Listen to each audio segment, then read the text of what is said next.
नहमदुहु व नुसल्ली अला रसूलिहिल करीम अम्मा बाद फ़अऊज़ु बिल्लाहि मिनश शैतानिर रजीम बिस्मिल्लाहिर रहमानिर रहीम। जब मौत आएगी तो यकीन जाने कुछ भी काम ना आएगा।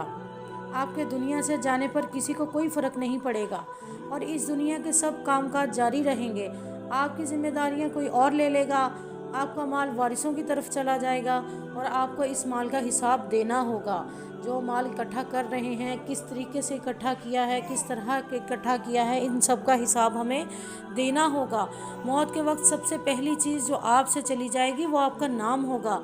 लोग कहेंगे कि डेड बॉडी कहाँ है, डेड बॉडी लेके आएँ। जब जनाजा पढ़ाया जाएगा तो कहेंगे कि जनाजा लाएं।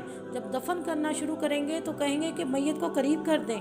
आपका नाम हरगिज़ ना लिया जाएगा। ये नाम यही दुनिया में हमारी मौत के साथ ही ख़त्म हो जाएगा। जिसके लिए हम इतना तगोदो करते हैं, जिसकी इज़्ज़त के लिए, जिस नाम को ऊंचा करने के लिए हम इतनी मेहनत करते हैं, वो नाम यही रह जाएगा। साथ हमारे क्या जाएगा? हमारे साथ हमारे आमाल नामा जाएगा, हमारे आमाल जाएंगे। माल, हस्ब नसब, मनसब और औलाद के धोखे में ना आए। ये दुनिया किस कदर ज़्यादा हकीर है और जिसकी तरफ हम जा रहे हैं वो किस कदर अजीम है, इस बात को जानना हमारे लिए ज़रूरी है। वो रब्बुल इज़्ज़त, वो अल्लाह, वो रब्बे करीम जिसकी तरफ हमने जाना है, जिसके सामने हमने खड़े होना है, जिसके सामने खड़े होकर हमने हिसाब किताब देना है, इस चीज़ को हम याद रखें। आप पर गम करने वालों की 3 इकसाम होंगी।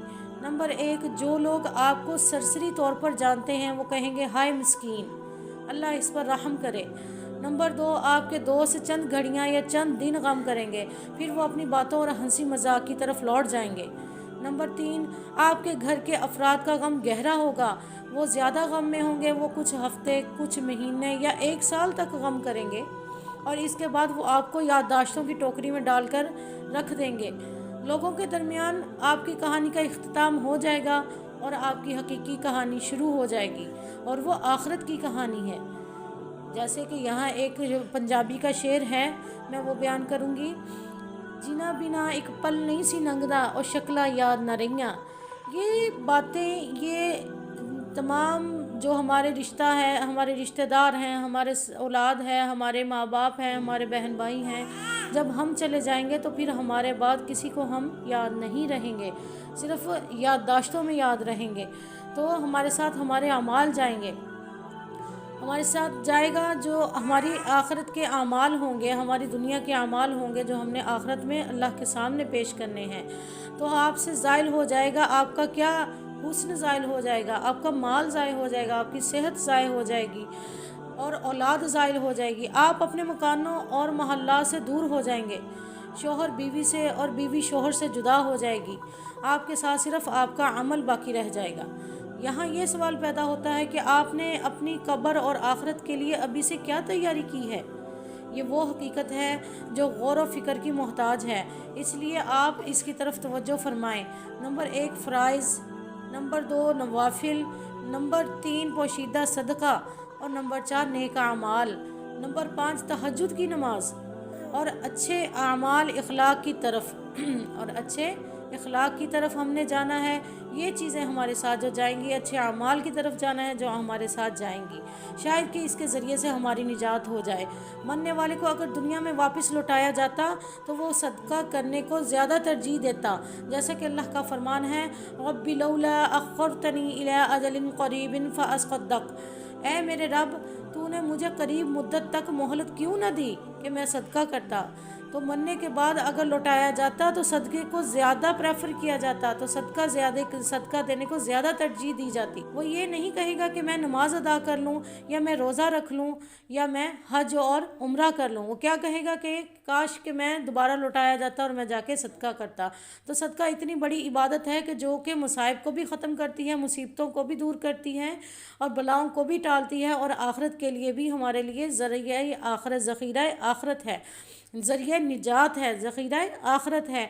तो ये सदका इतनी बड़ी इबादत है कि मौत के बाद मरने वाला ये ख्वाहिश करेगा, अल्लाह ने जैसे फरमाया कि काश मुझे दोबारा ज़िंदगी दी जाए और मैं जाके वहाँ सदका खैरात करूँ।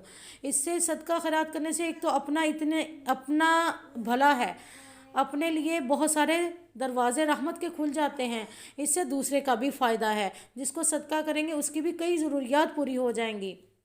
اس لیے صدقہ اللہ آپ صلی اللہ علیہ وسلم نے بہت بڑا عمل رکھا ہے۔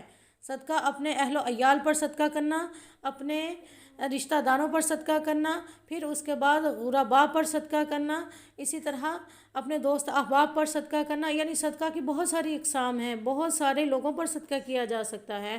اسی طرح یہود و نصارہ پر بھی صدقہ کیا جا سکتا ہے، یعنی غیر مسلموں پر بھی صدقہ کیا جا سکتا ہے جو صدقہ نوافلہ ہے۔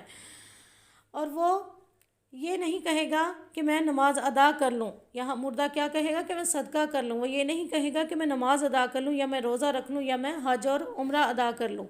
علماء کہتے ہیں کہ میں یہ صرف صدقے کا ذکر اس لیے کرتی ہے کیونکہ وہ اپنی موت کے بعد اس کے عظیم اثرات دیکھتی ہے، لہٰذا زیادہ سے زیادہ صدقات و خیرات کریں۔